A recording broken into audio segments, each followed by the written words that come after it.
The plane touched down in Shanghai as morning fog rolled off the Huangpu River. Jessica hadn't slept. Every time she closed her eyes, she saw Minho's face, her mother's house, the cable snapping beneath Kang Jin's feet. Kang Jin's sister handed Jessica a passport as they taxied toward the private terminal. Jessica opened it to find her own photo above a name she'd never used, Sarah Martinez. "One of our better forgeries," the woman said. "I'm Minji, by the way. Should hold up to casual inspection. Don't test it against serious scrutiny." How reassuring. Jessica slipped the passport into her jacket. "Your brother said Dr. Han has answers. When do I get them?" "When he decides you're ready." Minji's expression was unreadable.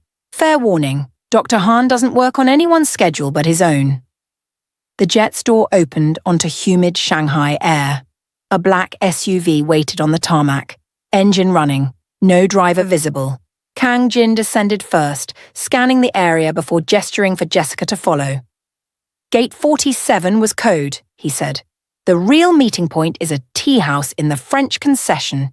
Dr. Han owns it through 17 layers of shell companies. I didn't even know about it until last night." "Comforting," Jessica muttered. "The man you've been protecting for 18 months has secret properties you don't know about." "The man I've been protecting is smarter than everyone in this situation combined." Kang Jin opened the SUV's rear door.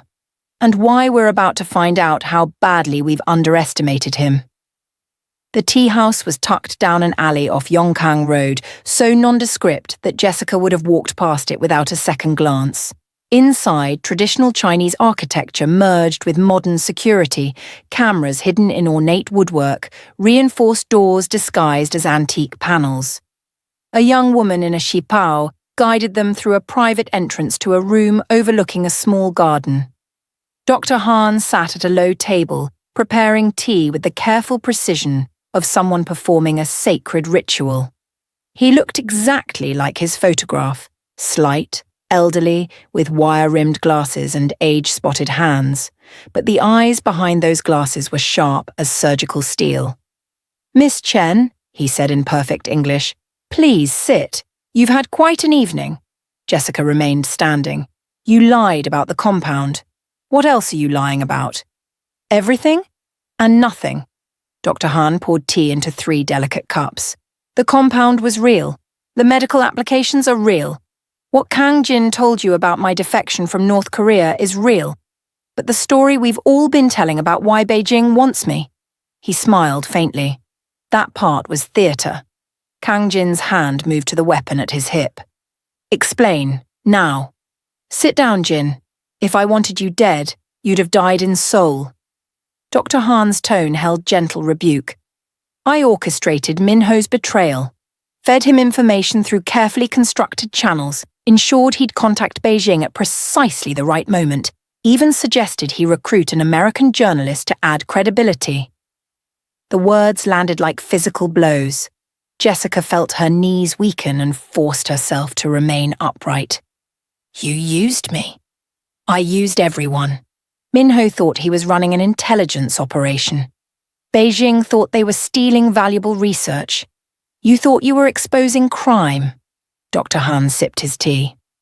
"Only Kang Jin came close to the truth, which is why I chose him in the first place, but even he didn't understand the full scope." "The radiation treatments," Kang Jin said slowly. "They're not the real product, are they?" "Oh, they work. I could save thousands of radiation exposure victims with that formula. But that research is 15 years old, public domain in scientific circles, just buried under North Korean classification." Dr. Han set down his cup. "What Beijing really wants, what Minho was really after, is something I developed 6 months ago. A neurological enhancement compound, military-grade cognitive acceleration." Jessica finally sat, her legs unable to support her any longer. "What are you talking about?"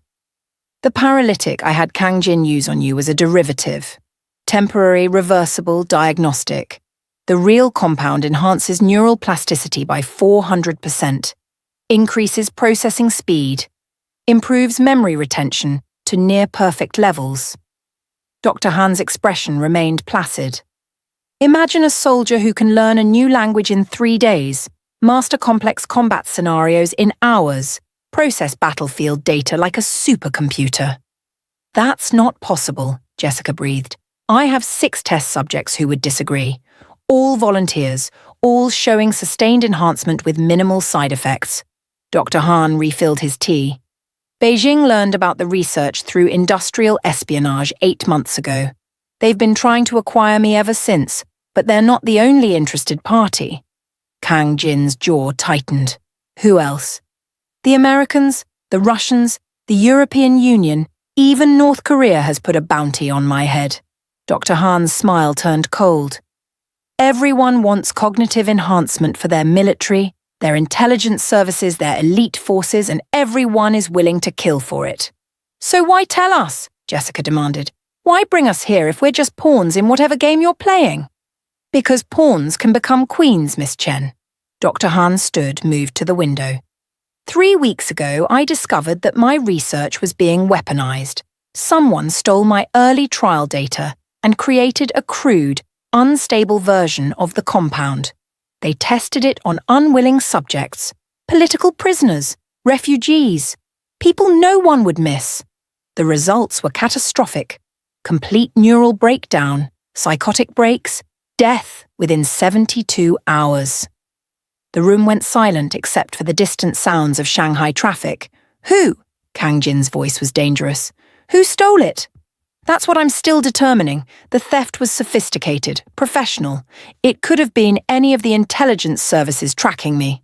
Dr. Han turned back to face them. But whoever it is, they're still testing, still refining, and they're getting closer to a stable formula. Jessica's mind raced. If they succeed, then we're looking at a new arms race. Nations creating super soldiers, intelligence operatives with unprecedented capabilities. The balance of power shifts overnight. Dr. Han removed his glasses, cleaned them with a silk cloth. And unlike nuclear weapons, this can't be contained. Once the formula is out, anyone with a basic biochemistry lab can reproduce it. We'd be looking at global destabilization on a scale that makes the Cold War look quaint. So you orchestrated this entire situation to do what exactly? Kang Jin asked. Smoke out whoever's weaponizing your research? Partially, but also to assemble a team capable of stopping them. Dr. Han replaced his glasses. Minho was compromised, yes, but not by Beijing. His handler is someone else, someone who wanted him to lead Beijing to me while they watched from the shadows. The attack last night wasn't about capturing me. It was about eliminating Beijing's assets so the real player could make their move. Jessica felt ice spread through her chest. Then who was Minho really working for? The door behind them opened. A man stepped in and Jessica's world tilted sideways. He was Western, late 40s, with the kind of expensive suit that screamed international finance. But it was his eyes that made her stomach drop. Cold, calculating, familiar. She'd seen those eyes before in photographs her mother kept hidden in a drawer. Photographs Jessica wasn't supposed to know existed. Hello, Jessica, the man said in perfect American English. It's been a long time. She couldn't speak, couldn't breathe, because this was Thomas Chen, former CIA operations director, current private security consultant, and the father she hadn't seen in 12 years. The father who'd disappeared when she was 13, leaving her mother with debts and questions and a daughter who'd spent her entire adult life trying to understand why. Dad? The word came out broken. Kang Jin was already moving, weapon drawn, but Thomas raised both hands in a peaceful gesture. Easy. I'm not here to fight. I'm here because Dr. Han invited me. Because I'm the one who's been trying to steal his research. Jessica's world shattered into incomprehensible pieces. What? Your father has been tracking me for 18 months, Dr. Han said calmly, trying to acquire my cognitive enhancement research through various proxies, including Minho. When I realized who was behind the operation, I had to know why. So I arranged this meeting. Thomas moved to the table, poured himself tea like he'd done it 1,000 times. Because the United States government knows about your research, Dr. Han. And they're not going to let it fall into foreign hands. I was trying to secure it before they sent someone less subtle than me. You're retired, Jessica said numbly. You left the CIA years ago. I was never retired, sweetheart, just operating under deeper cover. Thomas's expression softened for a moment, something almost like regret flickering across his features. When your mother and I separated, it wasn't because I wanted to leave. It was because my work made you both targets. Disappearing was the only way to keep you safe. Safe? Jessica's voice rose. You abandoned us. I saved you. Thomas's tone hardened. And now you've stumbled into the middle of an international intelligence operation, made yourself visible to every agency tracking Dr. Han, and painted a target on your mother's back that I've spent the last 18 hours trying to remove. Kang Jin hadn't lowered his weapon. You manipulated Minho, used him to destabilize my organization. I used him to create chaos that would flush out Beijing's assets and force Dr. Han into the open. It worked. Thomas met Kang Jin's eyes without fear. Your organization is compromised at every level. Half your people are on someone's payroll. Chinese, Russian, American.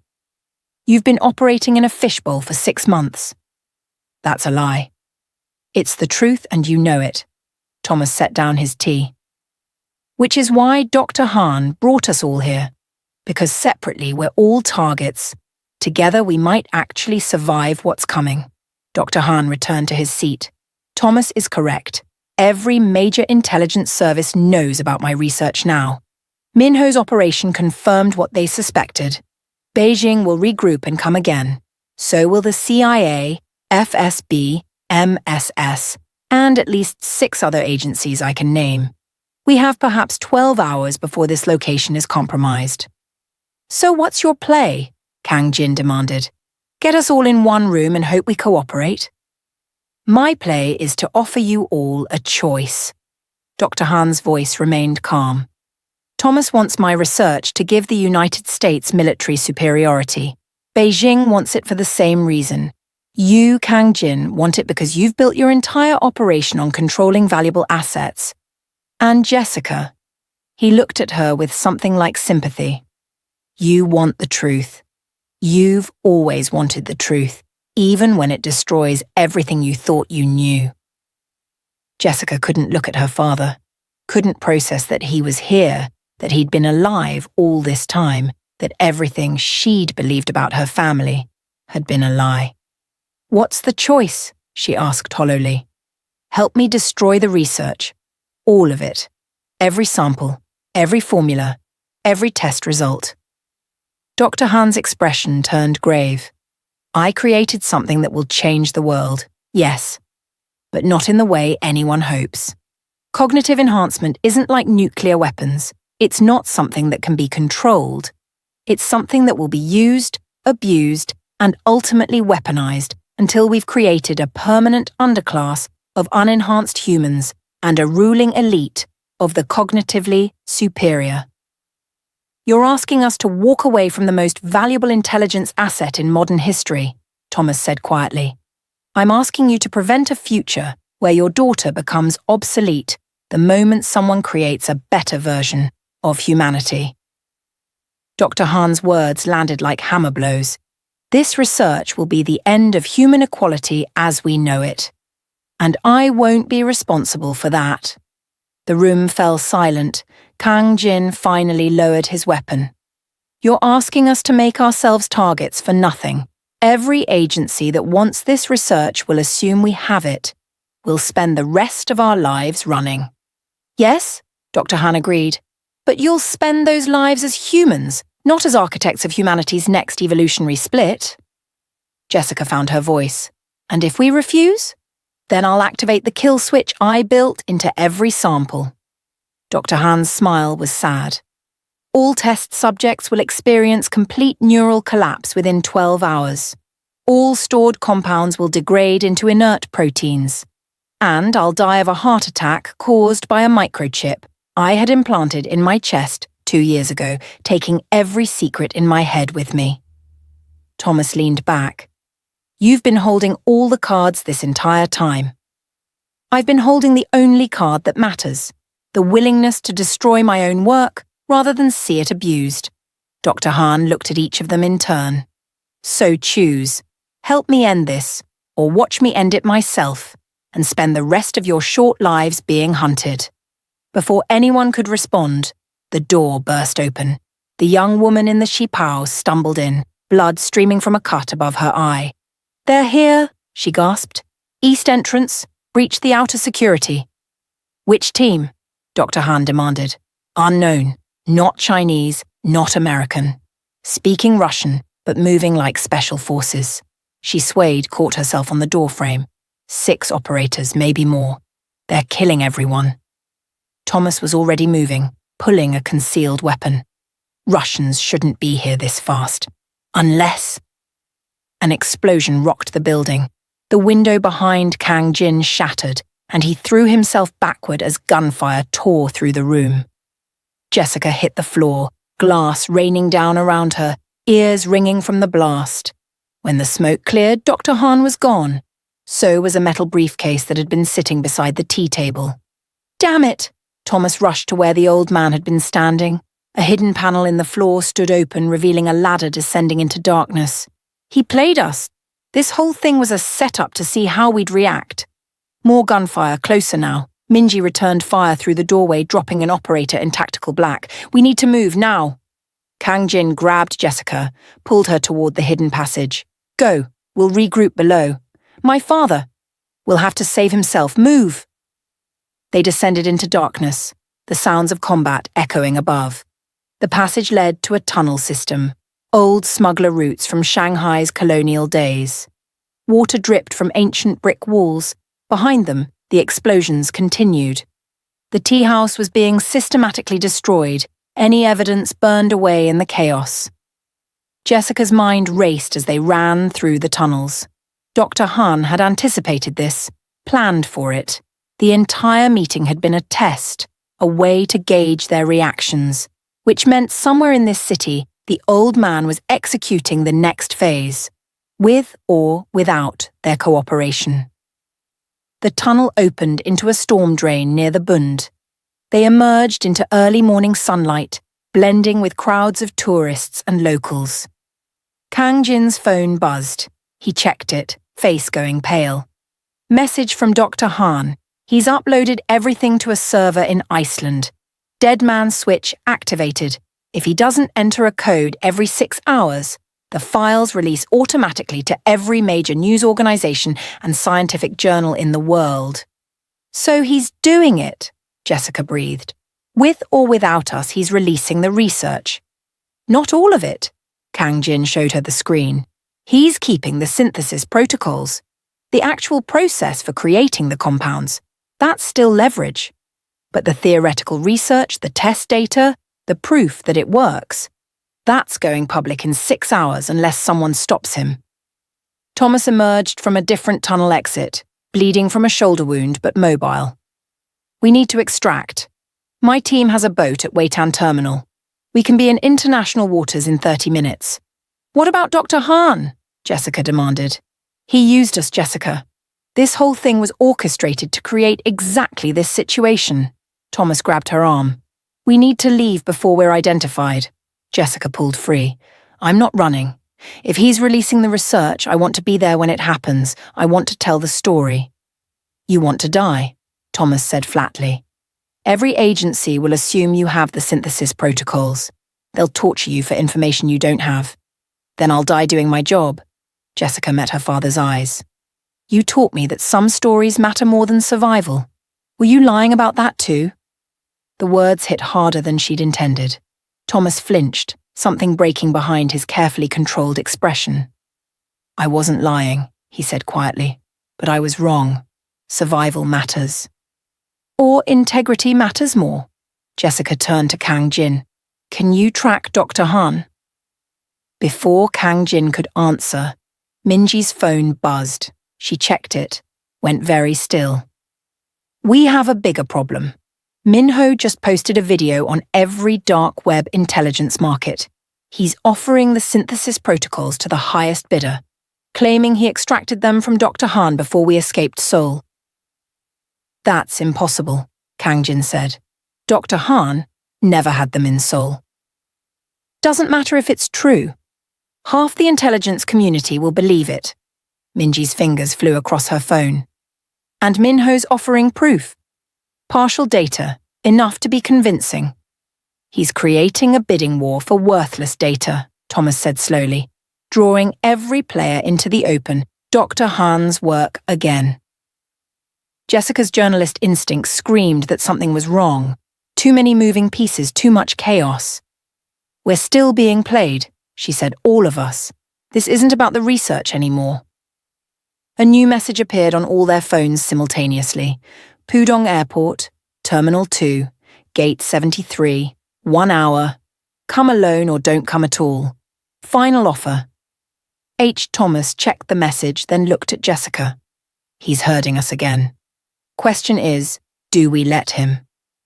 Do we have a choice? Kang Jin asked. Jessica thought of her mother in Vancouver, of the story she'd been chasing that had metastasized into something far bigger, of Dr. Han's terrifying research and the future it represented. She thought of her father standing here bleeding but still ready to fight, of Kang Jin, who'd saved her and dragged her into this nightmare, of Minji, who barely knew her but had fought beside her anyway. We go, she said, because Dr. Han didn't invite us to kill us. He invited us because he needs witnesses, because whatever he's planning, he wants people who'll tell the story afterward. Or because he needs scapegoats, Thomas said. Only one way to find out. Jessica started walking toward the street. We have an hour to decide if we trust a man who's lied to everyone and is about to release research that could change the world. Behind her, Kang Jin laughed, sharp, genuine. I'm starting to understand why you became a journalist. You're completely insane. Takes one to know one. They caught separate taxis to avoid drawing attention. Jessica rode alone through Shanghai's morning traffic, watching the city blur past. Her phone buzzed. A message from Dr. Han's number, but the voice was wrong. Too young. Male. Familiar. Hello, Miss Chen. This is Minho. Dr. Han left his phone unguarded. I know you're heading to Pudong. So am I. So are 12 Chinese operatives, 8 CIA assets, and a Russian team. Whatever the doctor is planning, it ends today. See you at Gate 73. Try not to die before we talk. The message ended with coordinates and a photo. Dr. Han, sitting in what looked like an airport lounge, calmly reading a newspaper. And in the background, barely visible, a figure Jessica recognized. Her blood turned to ice, because the figure was Thomas Chen. Except the photo was time-stamped 2 hours ago, before the tea house attack, before they'd descended into the tunnels, which meant her father had known where Dr. Han was going before any of them, had known about the airport meeting before the invitation was sent, had been working with Dr. Han all along. Jessica's hands shook as she texted Kang Jin, My father is with Han. This whole thing is a setup. What do we do? His response was immediate. What we always do. Walk into the trap and improvise. See you at Gate 73. The taxi merged onto the highway toward Pudong International. Shanghai sprawled beneath a hazy sky, vast and indifferent. Somewhere in that city, Dr. Han and her father were executing a plan that had been in motion for years. Somewhere, Minho was closing in with resources that could level a city block. And somewhere, Jessica's mother was drinking coffee in a Vancouver safe house, oblivious to the fact that her daughter and ex-husband were about to collide in a confrontation that would determine the future of human evolution. Jessica leaned back in the taxi, closed her eyes, and tried to quiet the voice in her head that said she should have stayed in Atlanta, should have ignored that encrypted email from Minho, should have chosen any story except this one, but she hadn't. And now she was committed. Gate 73 or death. Final offer. 1 hour. The taxi accelerated toward the airport, carrying her toward answers she wasn't sure she wanted and a future no one could predict. As the terminal came into view, Jessica's phone buzzed one last time. A message from an unknown number with an attachment. A video file. She hesitated, then opened it. The video showed a laboratory. Clean, modern, filled with equipment she didn't recognize. And in the center of the frame stood Dr. Han, looking directly at the camera. "Miss Chen," he said, his voice calm and measured. "If you're watching this, it means you've made it to Shanghai. It means you're about to walk into Gate 73. And it means you've already figured out that your father and I have been working together." Jessica's breath caught. "What you haven't figured out yet," Dr. Han continued, "is that your father isn't Thomas Chen. Thomas Chen died in a black site prison in Pyongyang 6 years ago. The man you met in the tea house is someone else entirely. Someone wearing his face. Someone created by my research." The video zoomed in on Dr. Han's face, his expression grave.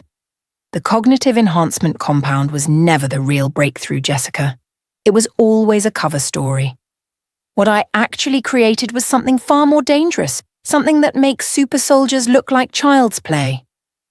He paused, and when he spoke again, his voice was barely a whisper. "I created a way to transfer human consciousness into cloned bodies, perfect copies, indistinguishable from the original, and the intelligence agencies of the world have been killing each other to get their hands on it." Jessica's hands shook so badly she almost dropped the phone. "Your father, the real Thomas Chen, was my first successful test subject, but the transfer went wrong. His consciousness fragmented. What came back wasn't entirely him anymore. And now that thing is in Shanghai, pretending to be your father, waiting at Gate 73. Dr. Han leaned closer to the camera. "I brought you here because you're the only person who might be able to tell the difference, because you knew him before, because you remember who he really was." His eyes held infinite sadness. "And because if I'm right about what's controlling him now, you're the only one who can stop what's coming." The video cut to black. Then one final line of text appeared. "Gate 73. 1 hour. Come alone. And Jessica, bring a weapon. You're going to need it." The screen went dark. Jessica sat in the back of the taxi, staring at her phone, her mind unable to process what she'd just seen. Her father was dead. The man in the tea house was a clone. Dr. Han had created a technology that could transfer human consciousness. And she was driving straight toward whatever nightmare was waiting at Gate 73. The airport terminal loomed ahead, massive and indifferent. Jessica took a deep breath, checked the gun Kang Jin had given her, and stepped out of the taxi into the humid Shanghai morning. Whatever was waiting for her at Gate 73, whatever truth Dr. Han was about to reveal, whatever monster was wearing her father's face, she was going to find out. Even if it killed her. To be continued.